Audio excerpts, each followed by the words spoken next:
우리는 왜 같은 문제를 반복하면서도 해결하지 못할까요? 오늘도 당신의 책상 위에는 어제와 똑같은 고민이 놓여 있습니다. 어쩌면 그건 설계된 실패일지도 모릅니다. 인간은 진화했지만 왜 우리의 의사결정 방식은 구석기 시대의 두려움과 근대 사회의 비효율 사이에 갇혀 있는 걸까요? 이 질문이 오늘 우리 여정의 시작점입니다. 역사적으로 볼 때 대규모 조직의 탄생은 효율을 가져왔지만 동시에 개인의 책임감을 분산시키는 책임의 늪을 만들어냈습니다. 이것이 우리가 마주한 거대한 장벽입니다. 안녕하십니까? 저는 오늘 여러분과 함께 이 복잡한 문제의 실타래를 하나씩 풀어볼 진행자입니다. 앞으로의 30분은 단순한 영상 시청이 아닌 사고의 대전환이 될 것입니다. 안녕하십니까? 이 영상은 복잡한 문제를 구조적으로 해체하고 실행 가능한 해법으로 전환하는 압축된 한 권의 책입니다. 여러분의 시간 30분을 투자할 가치가 있을 겁니다. 첫 번째 장입니다. 문제의 배경과 본질을 이해하는 단계입니다. 왜 똑같은 비극이 우리 삶과 조직에서 반복되는지 그 기원을 추적합니다. 현대 사회는 우리에게 너무 많은 정보를 강요합니다. 정보의 과잉은 선택의 과잉을 낳고 이는 곧 우리의 의사결정 근육을 마비시키는 결과를 초래했습니다. 조직이 커질수록 문제는 선명해지는 것이 아니라 더 모호해집니다. 누구의 잘못도 아니지만 동시에 아무도 해결하지 않는 책임의 공백이 발생하죠. 회의실에 15명이 모여 3시간 동안 논의하지만 결론은 늘 다음 회의에서 정하자입니다. 이것이 바로 우리를 갉아먹는 순환의 함정입니다. 웃프지만 실화입니다. 저도 처음엔 설마 저렇게까지 하겠어 싶었습니다. 그런데 그 설마가 제 인생을 잡더라고요. 우리의 노력은 종종 엉뚱한 방향으로 전력 질주하고 있습니다. 우리는 문제를 해결하려고만 덤빕니다.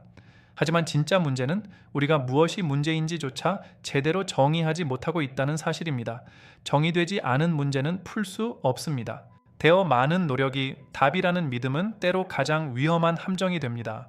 구멍난 양동이에 물을 더 빨리 붓는다고 해서 양동이가 채워지지는 않는 법입니다. 첫 번째 장을 마치며 우리는 깨달아야 합니다.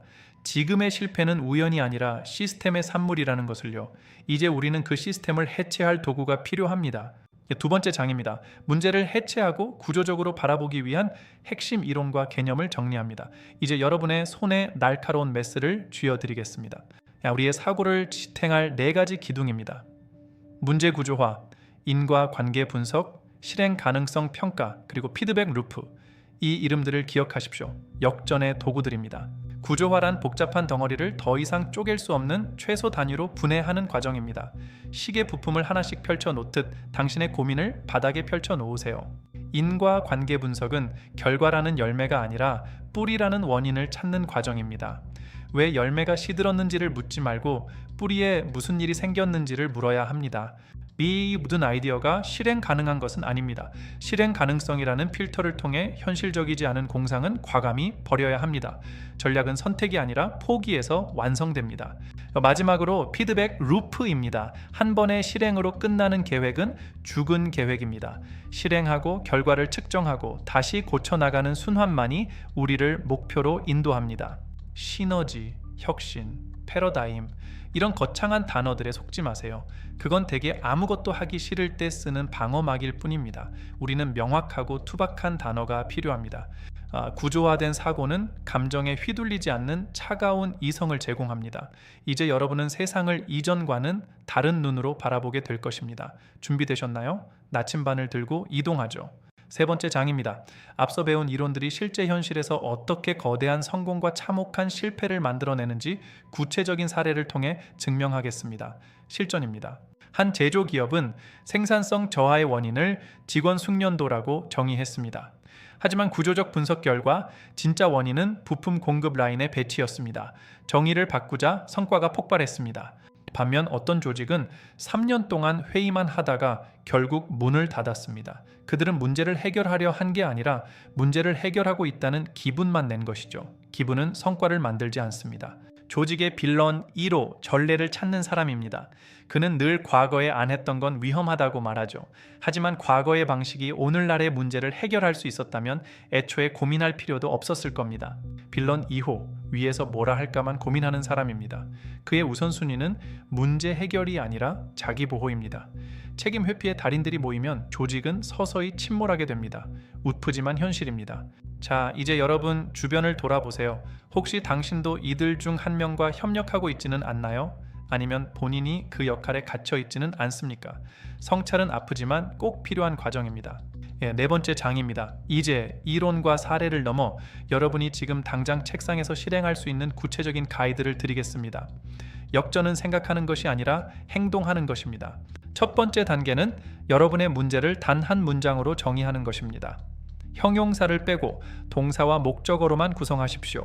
명확하지 않은 문장은 모호한 결과를 낳을 뿐입니다. 지금 적으세요. 두 번째 단계, 모든 원인을 나열하고 진짜 원인을 골라내십시오. 원인이 5개라면 그중 4개는 가짜이거나 증상일 가능성이 높습니다. 급소를 찌르지 못하면 에너지만 낭비하게 됩니다. 가차 없이 버리세요. 세 번째 단계, 실행을 원자 단위로 쪼개십시오. 인생 역전은 너무 무겁습니다. 오늘 오전 10분에 전화를 한 통 한다는 구체적이고 가벼워야 합니다. 가벼움이 지속성을 만들고 지속성이 역전을 만듭니다. 네 번째 단계, 피드백의 말뚝을 박으십시오. 매일 저녁 10분, 오늘 한 일을 복기하고 내일의 한 걸음을 수정하십시오. 이 작은 루프가 쌓여 거대한 시스템의 변화를 이끌어내게 될 것입니다. 지치지 마세요. 저도 이 문서를 처음 보고 10분 동안 가만히 있었습니다. 이해가 안 가서가 아니라 어디부터 욕해야 할지 몰라서요. 하지만 그 과정을 견디고 나니 비로소 출구가 보이기 시작하더군요. 여러분도 할 수 있습니다. 마지막 5번째 장입니다. 단순한 문제 해결을 넘어 더 높은 수준의 성취를 위한 고급 전략과 확장 아이디어를 나누겠습니다. 이제 여러분은 숲 전체를 관리하는 정원사가 되어야 합니다. 개별 요소의 최적화가 전체의 최적화를 보장하지 않습니다. 시스템은 유기적으로 연결되어 있습니다. 한 곳을 고쳤을 때 다른 곳에서 어떤 반응이 일어날지 예측하는 눈을 기르십시오. 이것이 마스터의 시야입니다. 시간이 부족하다는 건 가장 흔한 핑계입니다.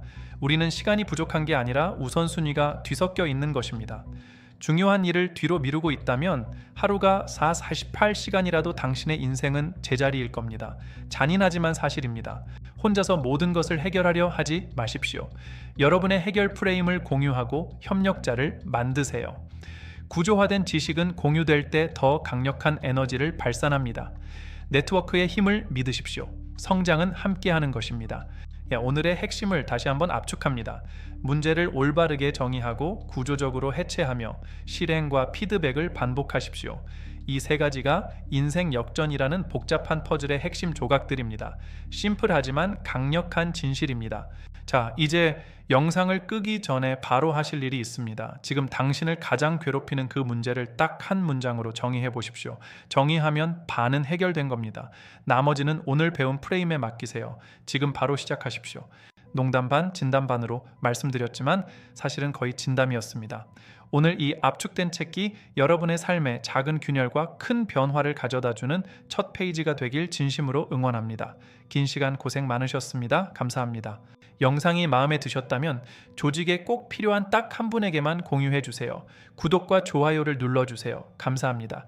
바뀌면 웃긴 추억이 되지만 안 바뀌면 계속 웃픈 현실이니까요. 우리 이제 그만 웃프죠. 다음 영상에서 뵙겠습니다.